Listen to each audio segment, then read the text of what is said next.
آپ کو قبرستان سے ڈر لگتا ہے؟ احمد نے کافی وقفے کے بعد ایک سوال کیا۔ نہیں تو قبرستان سے بھلا ڈرنے کی کیا بات ہے، یہ بھی تو ہماری طرح انسان ہی ہے اور یہ ہمیں کچھ نہیں کہہ سکتے، میں نے سنجیدگی سے جواب دیا۔ نہیں، قبرستان ایک عبرت اور وحشت کا مقام ہے، یہاں ہر انسان کو ڈرنا چاہیے، وہ پر اسرار انداز میں بولا۔ نہیں، مجھے تو کبھی ڈر نہیں لگا قبرستان سے، اور نہ ہی کبھی میرے ساتھ کوئی ایسا واقعہ پیش آیا جس وجہ سے میں قبرستان سے ڈروں۔ آپ کے ساتھ پیش نہیں آیا تو کیا کسی کے ساتھ تو پیش آیا ہوگا نا؟ قبرستان میں خطرناک روحیں ہوتی ہیں، وہ اپنی بات پہ ڈٹے ہوئے تھے۔ میں نے بے اختیار ایک کہکا لگایا۔ یہ سب روحیں بھوت وغیرہ فلموں ڈراموں میں ہوتی ہیں، اصل زندگی میں نہیں۔ اچھا، آپ کے ساتھ کبھی پیش آیا ایسا کوئی واقعہ؟ میں نے تجسس سے پوچھا۔ میں آپ کو ایک کہانی سناتا ہوں، اس کے بعد آپ پھر کبھی نہیں کہہ سکو گے کہ آپ کو قبرستان سے ڈر نہیں لگتا۔ اس وقت اس کی بات کا مطلب میں نہیں سمجھ سکا، اگر میں سمجھ جاتا بھی تو۔ آج سے 30 سال پہلے کا واقعہ ہے۔ اسی گاؤں میں دو دوست تھے، اسد اور فہد۔ اسد شہر سے اپنے دوست فہد کے پاس اکثر چھٹیاں گزارنے آیا کرتا تھا، اور اس دن بھی وہ دونوں آرام سے ایک خوبصورت پہاڑی پر ٹہل رہے تھے۔ نیچے قبرستان تھا، بہت بڑا قبرستان۔ یار اسد، یہ قبرستان بھی عجیب چیز ہے۔ کل تک یہ لوگ ہماری طرح پیسہ کمانے میں، گاڑیاں خریدنے میں یا بنگلے بنانے میں مصروف تھے، وہی لوگ مرنے کے بعد ڈر کی تصویر بن جاتے ہیں۔ اسد کی نگاہیں بھی نیچے قبرستان کو دیکھ رہی تھی۔ فہد کی بات سننے کے بعد اس نے بے یقینی سے کہا، میں نہیں ڈرتا قبرستان سے، خالی پتھروں سے بھلا کیا ڈرنا؟ تم اس لیے کہہ رہے ہو کیونکہ تم ابھی تک اس قبرستان کی بھیانک حقیقت سے انجان ہو، فہد نے روانی سے کہا، اور پھر جلد ہی اسے احساس ہو گیا کہ اس نے اسد کے سامنے ایک غلط بات کہہ دی۔ کیسی بھیانک حقیقت؟ اسد نے تجسس سے پوچھا۔ کچھ نہیں، رہنے دو، فہد نے ٹالنے کی کوشش کی۔ نہیں، تم بتاؤ مجھے کیسی حقیقت؟ اسد کا تجسس بڑھنے لگا۔ دیکھو، ہمارے بڑے بزرگ کہتے ہیں آج تک رات کے وقت جو بھی اس قبرستان میں گیا وہ زندہ واپس نہ آیا۔ اسد نے کہکا لگایا۔ تم مجھے کسی ڈرونی فلم کی کہانی سنا رہے ہو، یہ حقیقت ہے، تم یقین کرو نہ کرو اسد، فہد اعتماد سے بولا۔ میں نہیں مانتا، تم بھی مان لو کہ یہ جن بھوت کچھ نہیں ہوتے۔ چلو ایسا کرتے ہیں، آج رات اس قبرستان میں جا کر دیکھتے ہیں، دودھ کا دودھ اور پانی کا پانی ہو جائے گا۔ فہد کو جس بات کا ڈر تھا اسد وہی کہہ گیا۔ Are you okay? تمہیں پتہ بھی ہے تم کیا کہہ رہے ہو؟ چلو گھر واپس چلتے ہیں، فہد نے گھبراتے ہوئے کہا۔ نہیں، اب تو بالکل بھی نہیں، ابھی تو قبرستان کا بھوت دیکھنا باقی ہے، اسد نے مذاق اڑانے والے انداز میں کہا۔ بے وقوف مت بنو فہد، یہ کوئی مذاق نہیں ہے، آج تک جو بھی رات کے وقت اس قبرستان میں گیا وہ کبھی لوٹ کر نہیں آیا۔ چلو تمہیں جانا ہے تو جاؤ، میں دیکھ کر ہی رہوں گا، دیکھتا ہوں مجھے کیا ہوتا ہے، اسد حتمی لہجے میں بولا۔ فہد کی گھبراہٹ میں مزید اضافہ ہو گیا۔ اسد کسی بھی طرح اس کی بات ماننے کو تیار نہ تھا، اسے سمجھانے کا وہ ہر طریقہ استعمال کر چکا تھا، مگر اسد ضدی تھا، اس لیے ان سب چیزوں کا ہمیشہ سے شوق رہا۔ وہ چاہ کر بھی اپنے بچپن کے دوست کو اکیلا نہیں چھوڑ سکتا تھا، اسے اسد کی ضد کے سامنے مجبوراً رات کو اس قبرستان میں جانے کا فیصلہ کرنا ہی پڑا۔ لیکن اس فیصلے کے باوجود وہ یہ بھی جانتا تھا کہ وہاں جانا کوئی معمولی بات نہیں ہے، اس کا دل تھر تھر کانپ رہا تھا۔ کالی رات نے اپنی لپیٹ میں لے رکھا تھا، ہر طرف لرزا دینے والا اندھیرا چھایا ہوا تھا۔ وہ دونوں دوست زندگی کی ایک ایسی بھیانک موڑ پہ کھڑے تھے جہاں سے واپس لوٹ جانا مشکل نہیں، ناممکن تھا۔ وہ دونوں اس خطرناک قبرستان کی باہر کھڑے تھے۔ اس قبرستان میں لوگ رات کو کیا دن کی روشنی میں بھی آنے سے گھبراتے تھے۔ جانے کون سا راز دفن تھا اس قبرستان میں؟ اچانک تیز ہوا چلی اور جیسے ہوا میں ایک آواز آ رہی ہو، لوٹ جاؤ، لوٹ جاؤ۔ فہد نے اسے سمجھانے کی آخری کوشش کی، مگر اسد کا فیصلہ ابھی بھی وہی تھا، یا آر یا پار، یا جیت یا زندگی یا موت۔ ان دونوں نے اپنا پہلا قدم اس قبرستان کے اندر رکھا۔ نہ کوئی بجلی چمکی، نہ کوئی طوفان آیا، کچھ بھی تو نہیں ہوا۔ ڈر کی ایک شدید لہر دونوں کے چھو کر نکل گئی۔ سارا قبرستان سنسان تھا، دور دور تک کسی انسان تو کیا کسی پرندے کی بھی آواز نہ تھی۔ دونوں کی نگاہیں ادھر ادھر بتلاشی پھر رہی تھیں، شاید انہیں کسی کی تلاش تھی، کسی جن بھوت جو انسانوں کو کھا جاتا ہو۔ رات کے 1 بج رہے تھے۔ انہیں وہاں کھڑے ہوئے 2 گھنٹے ہو گئے تھے، لیکن انہیں کچھ بھی نہ ملا۔ کوئی انسان، کوئی جن، کوئی بھوت، کچھ بھی نہیں دیکھا۔ میں نے کہا تھا نا، یہاں کچھ نہیں، گاؤں والے تو ایسے ہی بکواس کرتے ہیں، اسد نے فتحانہ انداز میں فہد کی طرف دیکھتے ہوئے کہا۔ اچانک ایک کالی بلی بھاگتے ہوئے ان کے پاس سے گزری اور ہوائیں تیز تیز چلنے لگی۔ آسمان پر بجلی چمکی جیسے کسی بہت بڑے طوفان کا پتہ دے رہی ہو، جیسے یہاں سب کچھ تباہ ہونے والا ہو۔ پھر اسد کی نظر اچانک سامنے والی قبر پر پڑی۔ قبر سے ایک سفید داڑھی والا انسان، جس نے سفید رنگ کے کپڑے پہنے ہوئے تھے، نکل رہا تھا۔ یا اللہ، یہ کیا ہے؟ کوئی خواب نہیں، ایک حقیقت۔ وہ سب سچ تھا۔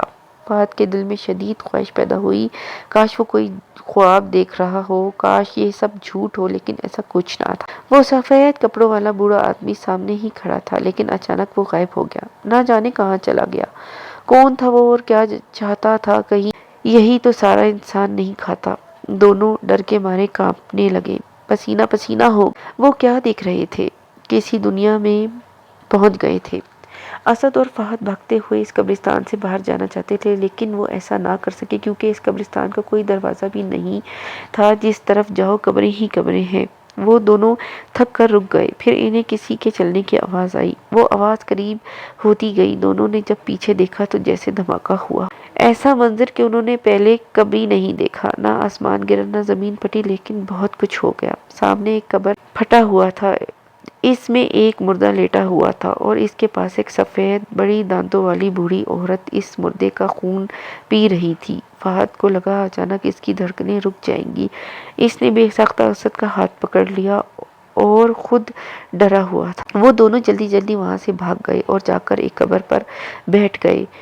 انہیں بیٹھے ہوئے نہ جانے کتنی دیر ہو گئی۔ رات کے شاید 2 بج رہے تھے۔ انہیں پاس سے ہی کسی کے رونے کی آوازیں آئیں۔ دونوں نے گردن گھما کر دیکھا تو سامنے ایک اور بوڑھی عورت ایک قبر کے پر ماتھا ٹیکے رو رہی تھی۔ وہ کون تھی؟ کیوں رو رہی تھی؟ ان سب باتوں میں اب فہد اور اس کو کوئی دلچسپی نہ تھی۔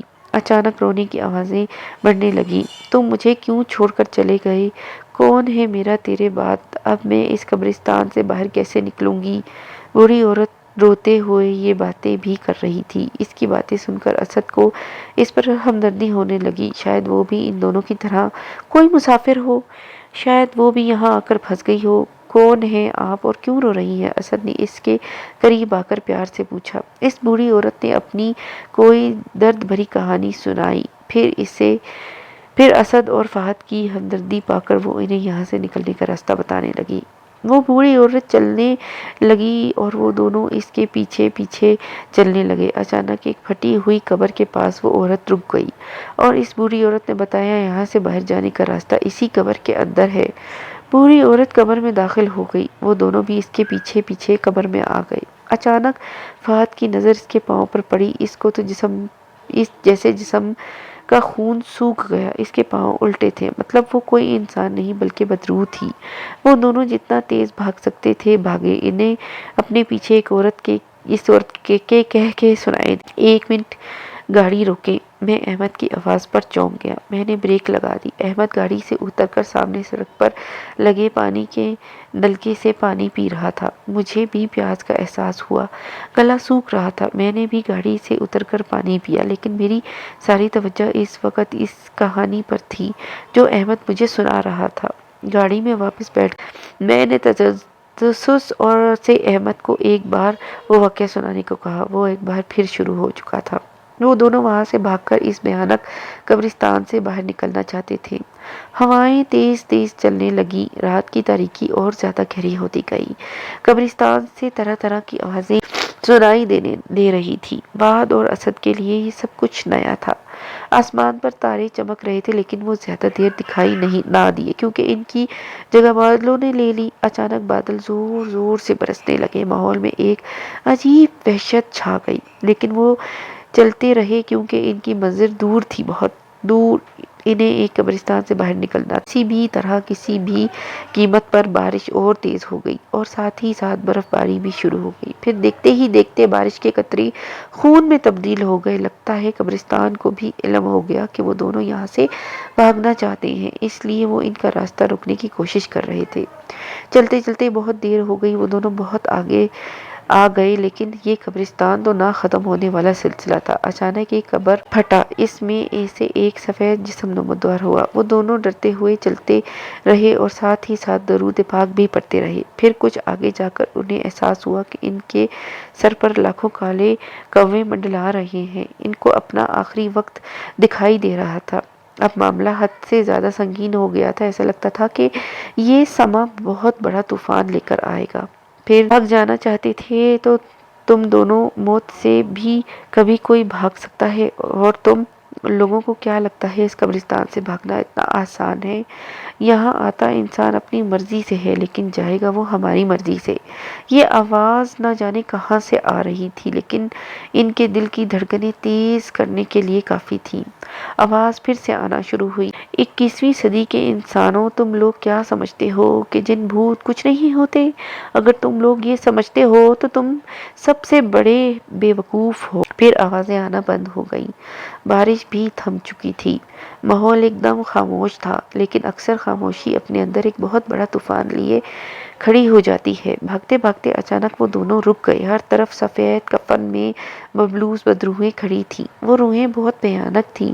ان کے لمبے لمبے دانت منہ سے باہر نکلے ہوئے تھے، ان کے منہ سے خون ٹپک رہا تھا اور اوپر آسمان پر کالے کوے منڈلا رہے تھے۔ اچانک ایک بڑے قد والا روح آگے بڑھا ان دونوں کو مارنے کے لیے۔ وہ دونوں پیچھے کی طرف بھاگنا چاہتے تھے، مگر پیچھے بھی وہی بدروحیں تھیں۔ ان لوگوں کے لیے نکلنے کا ہر راستہ بند ہو چکا تھا۔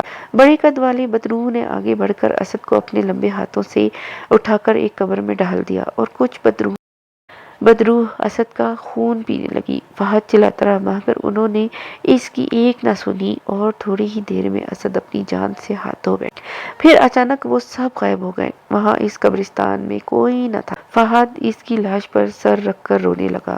کیوں رو رہے ہو فہد؟ اس نے گردن اٹھا کر دیکھا۔ سامنے اسد زندہ کڑا کہکے لگا رہا تھا۔ اس نے ایک نظر سامنے پڑی لاش کو دیکھا اور ایک نظر اسد کی روح کو۔ وہ یہ خوفناک منظر دیکھنے کی ہمت نہ کر سکا، اور دل کا دورہ پڑنے سے وہ وہیں اسد کی لاش پر گر گیا۔ وہ دونوں دوست اپنی زندگی کی بازی ہار چکے تھے۔ اگلی صبح گاؤں والوں نے ان دونوں کی لاشیں قبرستان میں دیکھی، اور آج تک کسی کو پتہ نہیں چل سکا اس بھیانک قبرستان کے اندر ان دونوں کے ساتھ کیا ہوا۔ احمد نے اپنی کہانی ختم کی۔ میں نے بے یقینی کے ساتھ اسے دیکھا، اور ایک سوال میرے ذہن میں بجلی کی طرح آیا جو میں نے احمد سے پوچھا، وہ دونوں تو مر گئے تھے، پھر جب کسی کو نہیں پتہ چلا کہ قبرستان کے اندر اس اندھیری رات میں کیا ہوا تھا ان دونوں کے ساتھ، تمہیں کیسے پتہ چلا؟ ان دونوں نے مجموعی کہکہا لگایا۔ میں ویکیوم میرر سے ان کو دیکھا، کیونکہ وہ اسد، میں ہوں اور فہد یہ ہے۔ وہ دونوں ایک بار پھر کہکہا لگانے لگے۔ میں نے اچانک بریک پر پاؤں رکھا، پھر ایک دم کار میں خاموشی چھا گئی۔ میں نے بیک ویو مرر میں دیکھا، وہ دونوں مجھے نظر نہ آئے۔ تیزی سے گردن گھما کر میں نے پیچھے دیکھا، وہ دونوں سیٹ خالی تھی۔ میرے جسم سے جیسے سارا خون خشک ہو گیا ہو۔ میں حیرت سے منہ کھولے ان خالی سیٹوں کو دیکھ رہا تھا۔ ریڑھ کی ہڈی میں ایک ہلکی سی لہر دوڑ گئی۔ میں نے ماتھے کا پسینہ پونچھتے ہوئے بے اختیار سی کیفیت میں ایک بار پھر گاڑی واپس اسی راستے پر موڑ دی جس سے میں ابھی سفر کر کے آیا تھا، لیکن مجھے یہ حیرتوں کے طوفان اور وقت ٹوٹے جب میں اس جگہ کو دیکھا جہاں پانی کا نلکا لگا تھا، جہاں ہم نے پانی پیا تھا۔ وہ وہاں کوئی نلکا نہیں تھا، بلکہ ایک لمبا پیپل کا درخت تھا۔ مجھے اپنا سر گھومتا ہوا محسوس ہوا۔ پھر جب میں اس قبرستان تک پہنچا جہاں دور دور تک قبریں تھیں، وہاں کوئی قبرستان نہ تھا۔ وہاں لوگ کھیتوں میں کام کر رہے تھے۔ ایک گہری سانس لے کر میں نے ایک بار پھر سے اپنا سفر شروع کیا، اور یہ میری زندگی کا سب سے خوفناک سفر تھا۔